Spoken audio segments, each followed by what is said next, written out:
Staatssecretaris Palme, ja, u bent de staatssecretaris simpel gezegd van de toeslagenaffaire. En u bent nu op Curaçao sinds afgelopen zondag. Welkom hier. Dank u wel.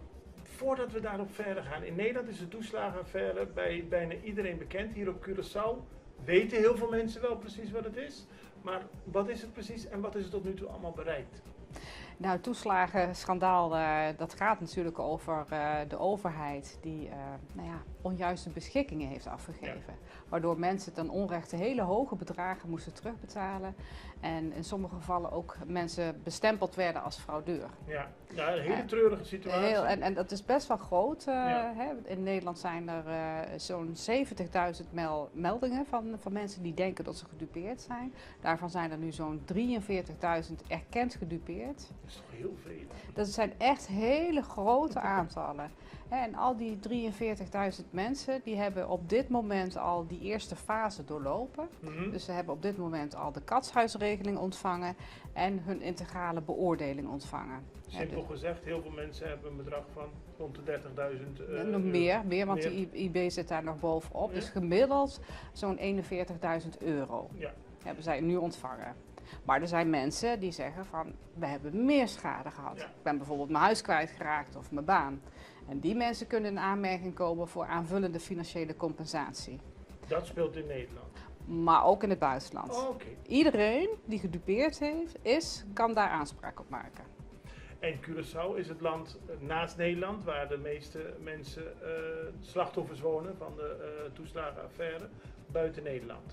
Ja, we hebben berekend dat er ongeveer zo'n 1500 mensen zijn die niet meer in Nederland wonen. Mm-hmm. En een aantal wonen dan op Curaçao. Ongeveer zo'n 225 mensen die hier op Curaçao wonen. En voor een belangrijk deel zijn dat mensen die door de financiële problemen geen andere mogelijkheid zagen dan misschien weer terug naar hun familie gaan of dachten van we gaan ergens anders naartoe. Ja. Daar heeft u met sommige mensen, u bent er al lang mee bezig, het is een dossier waar u al heel lang mee bezig bent. U bent hier, we hebben gisteren gezien, u heeft een bezoek gebracht aan het restaurant van een van van de slachtoffers die zeg maar een nieuwe carrière is begonnen. En u heeft er ook met ouders gesproken. Hoe waren die gesprekken?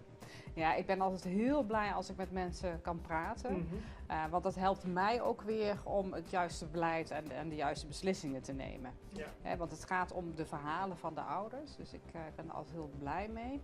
En tegelijkertijd zijn het ook hele intensieve en hele verdrietige verhalen. Ja. Mensen hebben gewoon ook wel heel veel ellende meegemaakt. Ja. En duurde voor sommige mensen ook heel lang voordat ze zeg maar, de erkenning kregen dat zij niet het probleem waren, maar dat de overheid het verkeerd gedaan had. Dat heeft heel lang geduurd. En dat heeft voor sommige mensen natuurlijk ook best wel impact gehad. Zeker.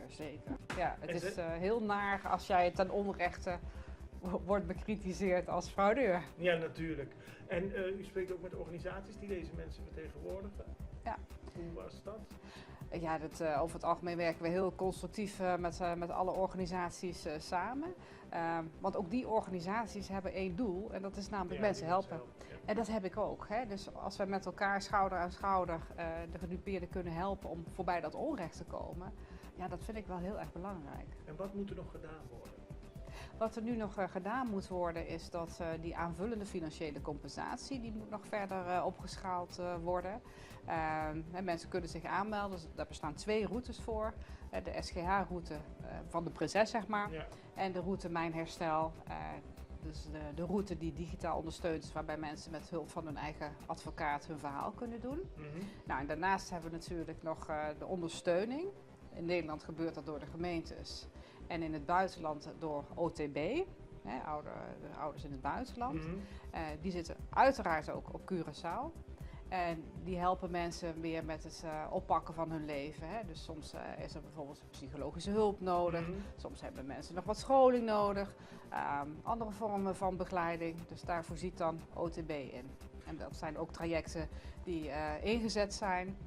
Maar die zullen op termijn natuurlijk ook afgerond zijn. Maar van die ruim 200 gezinnen hier op Curaçao, bij hoeveel procent min of meer denkt u van die hebben hun leven weer op orde, dat gaat verder goed. En bij sommige mensen zijn er nog steeds problemen. Ja, nog niet iedereen is klaar. Mm-hmm. Gelukkig wel een aantal. Er zijn ook een aantal mensen geweest die hebben gezegd van ik wil toch wel weer heel graag terug naar Nederland. Ja. Hè? En daar wordt dan ook in voorzien in de begeleiding. Er zijn zo ongeveer 30, 40 gezinnen die terug zijn gekeerd naar Nederland. Maar je ziet dat sommige mensen nog echt bezig zijn met opleidingen. Ja, een opleiding duurt ook altijd even voordat het klaar is. Nou ja, en ik zie ook een groot verschil in de sociale voorzieningen op Curaçao als ik het vergelijk met Nederland. Ja. En mensen hebben ook problemen met schulden. Dat is nog steeds een probleem. Daarvoor gaat u een akkoord ondertekenen als het goed is. Wat behelst dat akkoord? Nou, ik zal eerst even wat toelichting geven. Want in Nederland krijgen mensen hulp via de gemeentes voor de schuldhulpverlening. Maar hier op Curaçao was er eigenlijk niet iets wat daarin kon voorzien.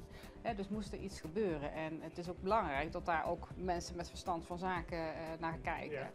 Ja. Dus er zijn ook bewindvoerders die hier gespecialiseerd in zijn. En daarmee sluiten we ook een overeenkomst zodat mensen hier worden geholpen om van hun schulden af te komen. En dat wil niet zeggen dat het allemaal wordt kwijtgescholden, maar meer budgettering, coaching. Hoe pak je dat nou aan? Hoe doe je dat? En hoe zorg je er ook voor dat je niet verder in de problemen komt? Ja, dat is wel belangrijk. Dat is heel erg belangrijk. En dat is zeg maar een van de laatste stappen of is er nog een heel traject dat hierna gevolgd kan worden? Nee, dit hoort zeg maar bij die afrondende laatste fase. Maar ik hoor dan mensen ook heel vaak schrikken van ja, maar ik ben nog niet helemaal klaar. Nee, daar zit natuurlijk ook een traject aan vast. Hè? Dus het is niet zo van we drukken op een knopje en nou, nu zijn we allemaal hersteld. Zo werkt dat niet. Was het maar zo. Was het maar zo. Dus dat traject dat lopen we uiteraard uit voor mensen.